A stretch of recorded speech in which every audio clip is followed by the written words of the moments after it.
विकास के वही है। मैं अपनी आंखों से देखा है कोरोना काल में अपने मजदूर भाइयों को जो बिहार के रहने वाले थे, दिल्ली में इस चौक से गुजरते थे तो पुलिस लाठी मार के दूसरे चौक भेज देती थी, उधर से गुजरते उधर पर लाठी मार के इधर भेज देती थी। ये जो सरकारें आज है यहाँ, आपको वापस आपके घर भेजने के लिए इनके पास ना बस थी ना ट्रेन थी, और आज अब इनसे कहोगे तो ये अपने हेलीकॉप्टर में आपको बिठा लेंगे। क्यों? क्योंकि आज आया है और आपके हाथ में ताकत।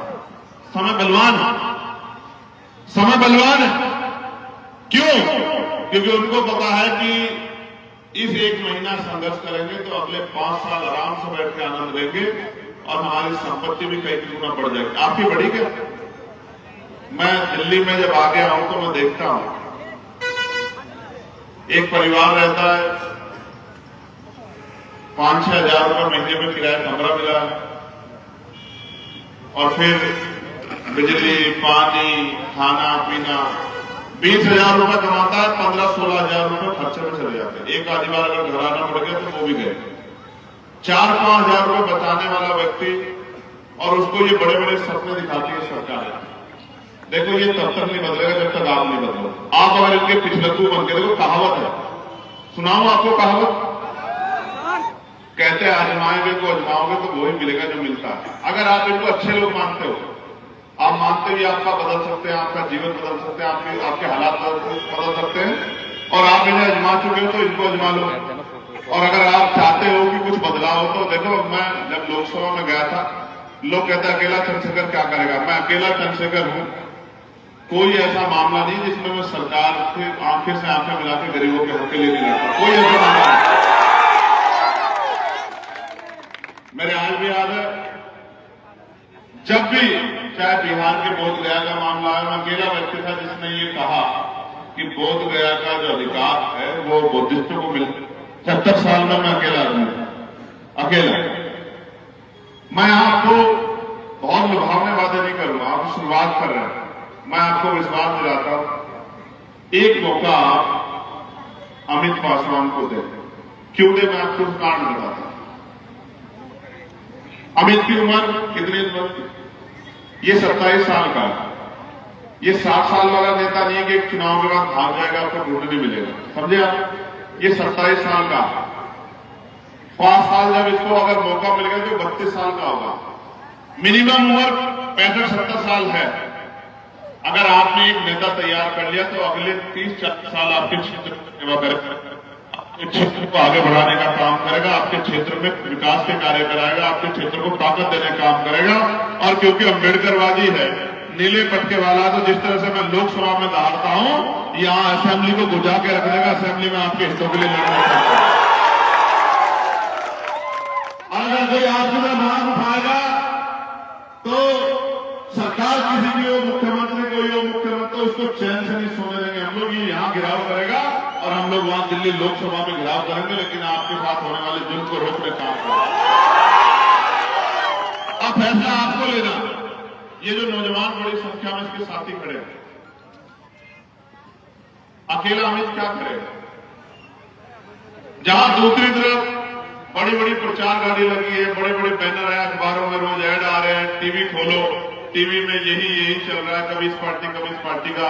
जहां यूट्यूब में कोई अगर आप कुछ खोलोगे देखने के लिए तो वहां ऐड आएगा, इनकी सरकार आ रही, इनकी सरकार आ रही। ये जो करोड़ों रुपए प्रचार में फूंक रहे हैं, ये कोई धर्मात्मा लोगों के, बहुत गौर से सुनो। आप गूगल पे जाकर चेक करो, बड़े बड़े दलों ने हजारों करोड़ रुपए प्रचार में फूके। आप ये बताओ, ये हजारों करोड़ रुपए ये क्या आपको? किस लिए फूके इन्होंने पैसे? इसलिए फूके कि सूद समेत इन पैसों को मुनाफे के रूप में बदला जाए। अगर ये इनसे कहते कि हजारों करोड़ रुपए गरीबों में बांट दो तो नहीं बांटते, लेकिन हजारों करोड़ रुपए इन्होंने प्रचार में बांटे। क्यों? क्योंकि यहां का जो बजट है वो उनकी जेब में रहेगा, जिसके जहां चाहे लगाएंगे, जहां चाहे काम करेंगे। बिहार पूरा ऐसा नहीं है। आप जाना, पटना में कुछ ऐसी गलियां भी हैं जहां सुई गिर जाएगी तो मिल जाएगी, मगर वहां आप नहीं रहते हो, वहां किसान नहीं रहता है, वहां गरीब गुरबा नहीं रहता है, वहां दलित पिछड़ा मुसलमान नहीं रहता, आदिवासी नहीं रहता है। वहां कौन रहता है? वहां बड़े बड़े अधिकारी रहते हैं, वहां बड़े बड़े कर्मचारी रहते हैं, बड़े बड़े नेता रहते हैं, बड़े बड़े उद्योगपति रहते हैं, बड़े बड़े पैसे वाले लोग रहते हैं। ऐसा नहीं कि सारा बिहार डूबता है। जो मालिक है वो कभी नहीं डूबता, जो गरीब है, कमजोर है, वो डूबता है। आपको अगर अपनी लड़ाई लड़नी है तो आपको अपना नेता बनाना पड़ेगा, क्योंकि जिनका नेता नहीं होता उनकी कोई सुनवाई नहीं होती। चेन्नई का सुना आपने? चेन्नई की विधानसभा ने विधायक ने कभी चेन्नई के लिए कुछ कहा हुआ? चेन्नई के लिए कि भाई वहां बिजली नहीं है, पानी नहीं है, सड़क नहीं है, ये नहीं है, वो नहीं है, अस्पताल नहीं है, कॉलेज नहीं है, यूनिवर्सिटी नहीं है, कभी कहा उद्योग धंधे नहीं है? तो जिसने कभी कुछ नहीं कहा उसका आपसे क्या लेना देना?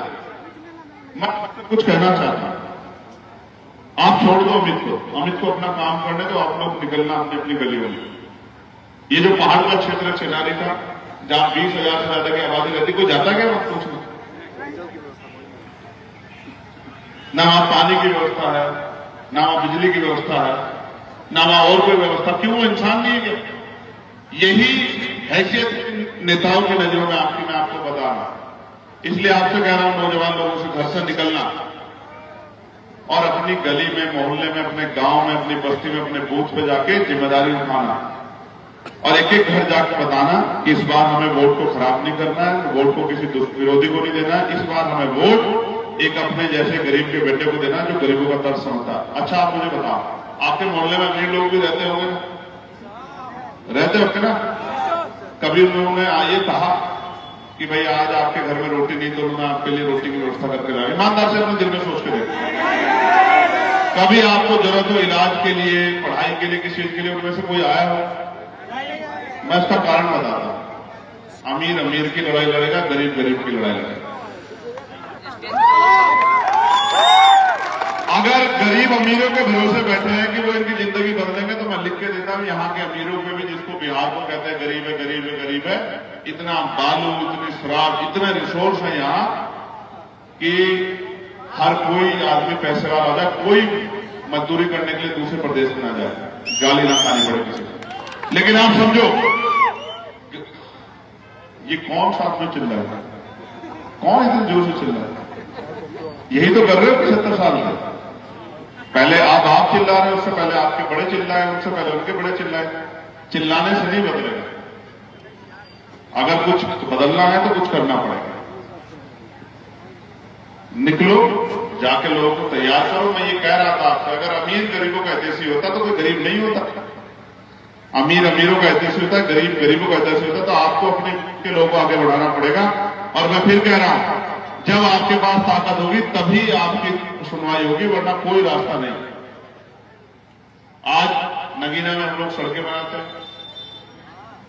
आज नगीना में हम लोग जो, आप पता करो, किसी की हिम्मत नहीं जो मॉब लिंचिंग करते वहां, दाढ़ी के नाम पे, टोपी के नाम पे, मूछ के नाम पे किसी गरीब को सता दे, बहन बेटी के साथ अन्याय कर दे। किसी ने हिम्मत नहीं है। भले हम लोग सरकार में नहीं है, लेकिन वहां सांसद आपका है, तो अगर कोई जुल्म करेगा तो उसका ऐसा इलाज करेंगे कि कहीं पीढ़ियां याद रखेंगे। मेरी बात को आप याद रखें। इसलिए आपसे कह रहा हूं, अमित आपके बीच में और आपके बीच में रहेगा। 11 तारीख को जब आप वोट डालने के लिए जाएंगे, 11 में आप क्या चुनाव, तो आप इस बात के साथ इस बार वोट करना कि हमें अपने आप को जिताना। अब तक तुम और को जिताते हैं, अब हमें अपने आप को जिताना। और ये समझ के आप मेहनत करना आज के बाद कि अमित नहीं, प्रत्याशी हम हैं। हमें बताना है कि इस देश में, इस प्रदेश में सिर्फ अमीरों का अधिकार नहीं, गरीबों का भी अधिकार है। गरीब का बेटा भी आगे बढ़ सकता है अगर उसको मौका मिलेगा। पार्टी ने उनको मौका दे दिया। हमारे सहयोगी संगठन जो अलायंस के पार्टनर हैं, उनके, हमारे पार्टी के पदाधिकारी, वो सब लोग मेहनत कर रहे हैं। मैं उनको भी बहुत बहुत बधाई देता हूं।